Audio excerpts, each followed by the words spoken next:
Hello friends, एक बार फिर से स्वागत है आप सब लोगों का मेरे यूट्यूब चैनल में। आज हम लोग पढ़ने वाले हैं 6th क्लास साइंस का चैप्टर नंबर 3 और इसका नाम है फाइबर टू फैब्रिक। तो चलो करते हैं इस शानदार वीडियो की शुरुआत।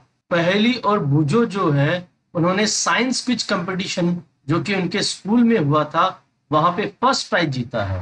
वो बहुत ही एक्साइटेड हैं और उन्होंने ये निर्णय ले लिया है कि प्राइज मनी को वो अपने पेरेंट्स से लेने के बाद में कुछ अच्छे कपड़े खरीदेंगे। जब उन्होंने बहुत अलग अलग वैरायटी के कपड़े देखे तो वो लोग काफी कंफ्यूज हो गए। फिर शॉपकीपर ने उन्हें समझाया कि उनमें से कुछ कपड़े जो हैं फैब्रिक के हैं, जो कि कॉटन या और किसी सिंथेटिक के हो सकते हैं। अलग अलग तरह की जो फैब्रिक्स में वैरायटी होती है उसके बारे में हम लोग जानते हैं। इसके लिए हम दो एक्टिविटी करके देखेंगे। आपके आसपास में अगर कोई भी टेलर की शॉप है तो आप वहां जाइए और वहां पे बचे हुए छोटे छोटे जो कपड़ों के टुकड़े हैं उन्हें आप लेके देखिए। आपको उन्हें टच करना है और फील करना है। आपको अनुमान लगेगा कि ये जो कपड़े हैं थोड़े अलग अलग हैं, और अनुमान लगाने के बाद में आप इनमें कॉटन, सिल्क, वूल और सिंथेटिक फाइबर को पहचानने का प्रयास कीजिए। और आप चाहें तो टेलर से भी हेल्प ले सकते हैं। क्या आपको आश्चर्य नहीं होता कि इस तरह के जो फैब्रिक्स हैं वो अलग अलग तरीके से कैसे तैयार हो जाते हैं? जब भी आप किसी फैब्रिक को देखते हो तो ऐसा लगता है जैसे ये एक ही कपड़ा हो, लेकिन अगर आप इसे बहुत ही नजदीक से देखोगे तो आपको पता लगेगा कि ये एक कपड़ा नहीं है, ये बहुत सारे फाइबर से बना हुआ है। अगली एक्टिविटी देखते हैं।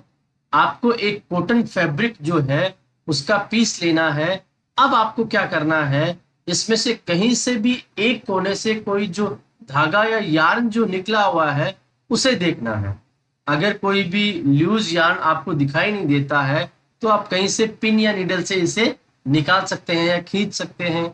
उसके बाद में आपको क्या पता लगेगा कि ये जो फैब्रिक है ये कई तरह के यार्न को अरेंज करने के बाद में तैयार किया गया है। ये जो यार्न है, ये जो धागा है, वो किस तरह से तैयार होता है, चलिए आगे देखते हैं। कॉटन फैब्रिक के एक पीस से आप किसी यार्न को निकाल लीजिए। इस यार्न को टेबल पे रख दीजिए। अब इसका जो एक एंड है उसको अपने अंगूठे से दबाइए और दूसरी तरफ से स्केच करने का कोशिश कीजिए। ऐसा करने से क्या होगा, आप देख पाएंगे कि ये जो यार्न है वो दूसरे किनारे पे लगभग कुछ हिस्सों में बट गया है, जैसा कि आप डायग्राम में इसको क्लियरली समझ सकते हैं। ऐसा ही आपने नोटिस किया होगा जब आप नीडल के अंदर धागा डालते हैं। कई बार क्या होता है कि हम जो धागा नीडल में डालते हैं वो उस नीडल के अंदर डाला नहीं जाता है, क्योंकि आगे से वो जो है वो थोड़ा सा अलग अलग हिस्सों में बटा हुआ रहता है। इसका मतलब ये जो थ्रेड है ये भी पतले पतले जो फाइबर्स हैं उनसे बना हुआ है। तो इसका मतलब ये है फैब्रिक्स जो है वो यान से बने हुए होते हैं और यान्स जो है वो भी आगे फाइबर से बने हुए होते हैं। ये फाइबर कहाँ से आता है इसके बारे में हम लोग जानते हैं। फाइबर्स जो होते हैं वो जैसे कि कॉटन, जूट, सिल्क, वूल आदि जो फाइबर्स हैं ये प्लांट्स और एनिमल्स से मिलते हैं, इसलिए हम इनको नेचुरल फाइबर्स कहते हैं। कॉटन और जूट जो है वो एग्जाम्पल है प्लांट से मिलने वाले फाइबर्स के। वूल और सिल्क जो है वो एग्जाम्पल है एनिमल से मिलने वाले फाइबर्स के। वूल जो है वो सीप या गोट जो होती है उसके फ्लीस या हेयर से मिलती है। इसी के साथ साथ में रैबिट, याक और कैमल के हेयर से भी इसे प्राप्त किया जा सकता है। सिल्क फाइबर जो है वो सिल्क वार्म जो होता है उसके कुकुन से प्राप्त होती है। हजारों सालों से हम लोग नेचुरल फाइबर्स को ही यूज करते आ रहे हैं, क्योंकि उस समय तक केवल यही उपलब्ध थी।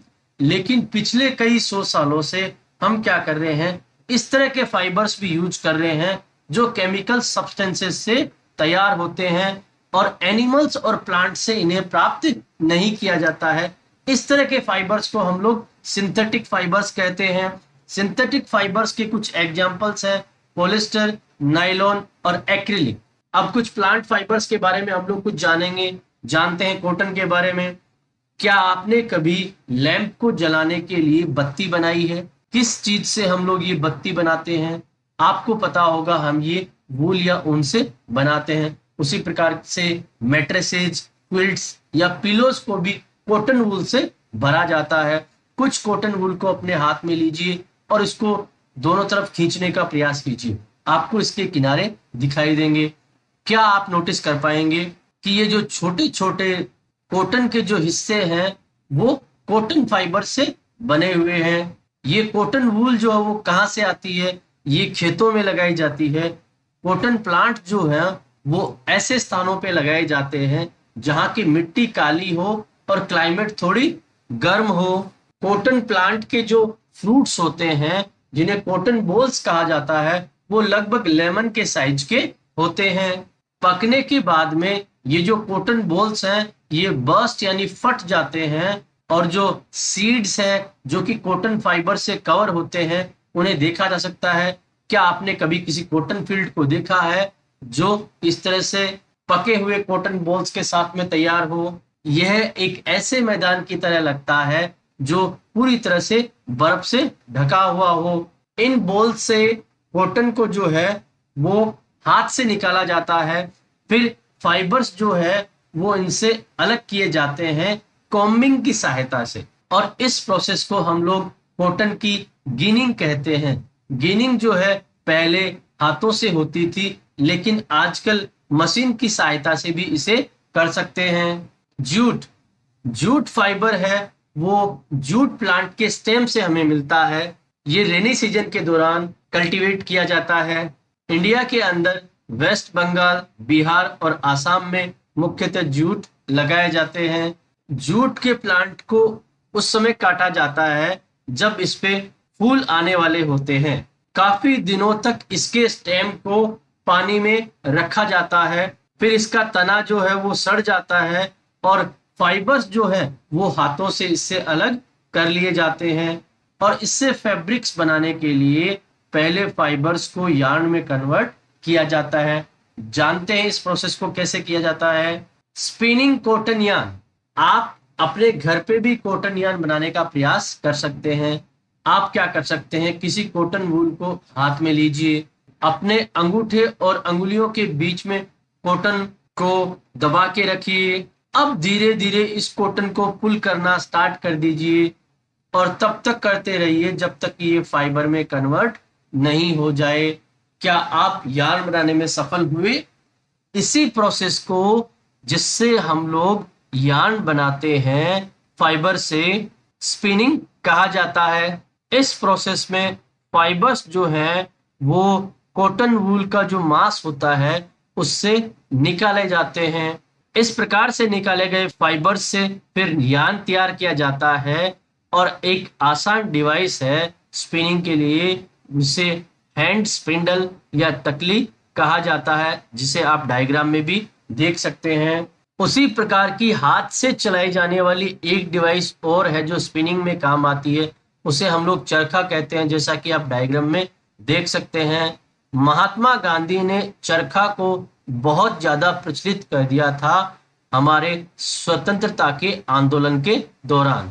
उन्होंने लोगों को बहुत ज्यादा उत्साहित किया कि आप लोग चरखा चलाना शुरू कीजिए और घर पे बुने हुए कपड़े जो हैं जैसे कि खादी, उसे पहनना शुरू कीजिए। ब्रिटेन की मिलों से जो आया हुआ कपड़ा है उसे छोड़ दीजिए। उन्होंने खादी को पॉपुलराइज और प्रमोट करने का प्रयास किया, और इसीलिए गवर्नमेंट ऑफ इंडिया ने एक khadi and village industry commission का 1956 में स्थापना की। बड़े स्तर पे यार्न की स्पिनिंग जो है वो स्पिनिंग मशीन्स के द्वारा की जाती है, और स्पिनिंग करने के बाद में यार्न से हम लोग फैब्रिक्स बनाते हैं। यार्न से फैब्रिक किस तरह से बनाते हैं चलिए जानते हैं। बहुत सारे ऐसे तरीके हैं जिससे हम लोग यार्न से फैब्रिक बनाते हैं। दो जो मुख्य तरीके हैं वो है वीविंग और निटिंग। एक्टिविटी 2 में आप लोग देख चुके हैं कि किस तरह से फैब्रिक के सेट्स बनाए जाते हैं, फिर यार्न को एक साथ में अरेंज कर दिया जाता है।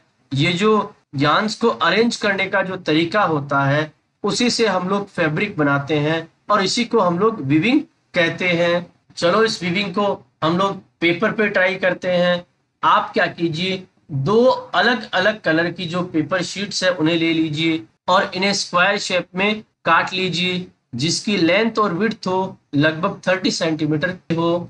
अब इन दोनों को फोल्ड कर लीजिए आधे हिस्सों में, और अब आप क्या करना, इसमें इस तरह से लाइन बना लीजिए जिस तरह से फिगर 3.12 ए में आपको दिखाया गया है, और फिर उन्हें आपको लंबा काटना है।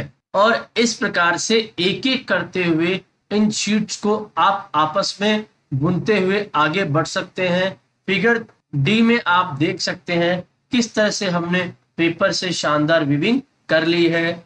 उसी प्रकार से यार्न के जो दो सेट्स होते हैं उनको मिला के एक फैब्रिक बनाया जाता है। यार्न्स इतने थिनर होते हैं जो कि पेपर स्ट्रिप से भी ज्यादा थिन होते हैं। वीविंग जो है फैब्रिक की वो लूम्स पे की जाती है, या तो लूम्स हाथ से चलाए जाते हैं या फिर ये बिजली से चलाए जाते हैं। निटिंग, क्या आपने अपने आसपास में किसी को स्वेटर बुनते हुए देखा है? निटिंग में क्या होता है, एक सिंगल यार्न जो है वो लिया जाता है और उससे किसी फैब्रिक का पीस बनाया जाता है। क्या आपने कभी किसी पुराने सोक से एक धागे को निकाल के खींचा है? ऐसा करने से क्या होगा, अगर एक सिंगल यार्न को आप लगातार खींचते जाओगे तो पूरा फैब्रिक है वो धीरे धीरे निकल के सामने आ जाएगा। सॉक्स और इस तरह के बहुत सारे जो कपड़े होते हैं वो इसी प्रकार से निटिंग के द्वारा बनाए जाते हैं। निटिंग जो है वो भी हाथों से और मशीन दोनों से होती है। वीविंग और निटिंग जो है वो अलग अलग तरीके से फाइबर को तैयार करते हैं, और इस तरह के जो फैब्रिक्स हैं वो कई प्रकार के क्लोथिंग आइटम्स को तैयार करते हैं। क्लोथिंग मटेरियल की हिस्ट्री के बारे में अब हम लोग जानेंगे। एंशियंट टाइम में आपको जानकर आश्चर्य होगा कि लोग जो है वो एनिमल्स की स्किन को या फर को या पेड़ों के बड़े बड़े पत्तों से अपने आप को ढका करते थे। उसके बाद में धीरे धीरे लोगों ने एक जगह रहना शुरू किया, उन्होंने खेती करना शुरू किया। उसके बाद में उन्होंने छोटे छोटे तिनकों को बुनना शुरू किया। उसके बाद में उन्होंने मैट्स और बास्केट्स को बनाना शुरू किया।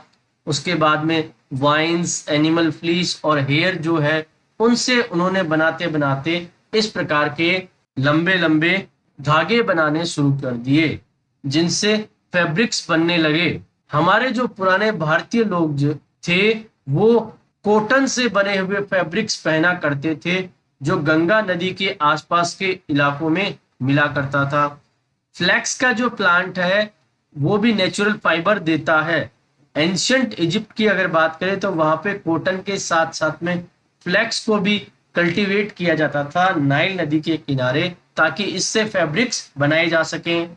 उन दिनों में स्टिचिंग जो है वो लोगों को नहीं आती थी, तो लोग क्या करते थे, इस फैब्रिक को अपने शरीर के चारों तरफ आसानी से लपेट लिया करते थे। और उस समय फैब्रिक को अपने शरीर के चारों तरफ लपेटने के कई तरीके होते थे। स्वीविंग नीडल की इन्वेंशन के साथ साथ में लोगों ने स्टिचिंग को शुरू कर दिया और उससे कई प्रकार के कपड़े बनने लगे। सिले हुए कपड़े जो हैं वो काफी समय से उपलब्ध हैं, लेकिन आपको ये अभी भी जानकर आश्चर्य होगा कि लोग अभी भी साड़ी, धोती, लुंगी और टर्बन जो है वो बिना सिले हुए फैब्रिक के पीस का पहनते हैं। जिस प्रकार से हमारे भोजन में बहुत अधिक वैरायटी है, उसी प्रकार से हमारे फैब्रिक्स और क्लोथिंग आइटम्स में भी बहुत अधिक वैरायटी होती है।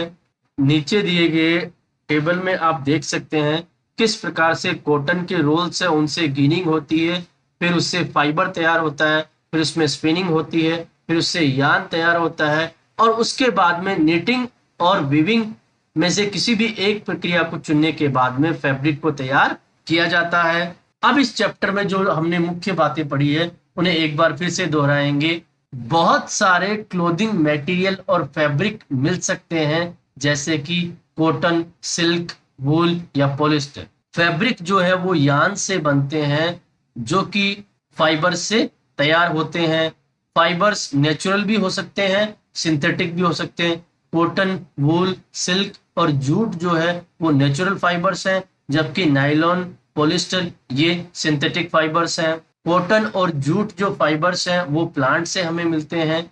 यार्न को फाइबर में बदलने की जो तकनीक है उसे स्पिनिंग कहते हैं। यार्न से फैब्रिक जो है वो वीविंग और निटिंग के द्वारा तैयार किए जाते हैं। दोस्तों, अगर ये वीडियो आपको अच्छा लगा हो तो इसे लाइक और शेयर जरूर करें, साथ ही साथ हमारे चैनल को भी सब्सक्राइब करें। Thank you.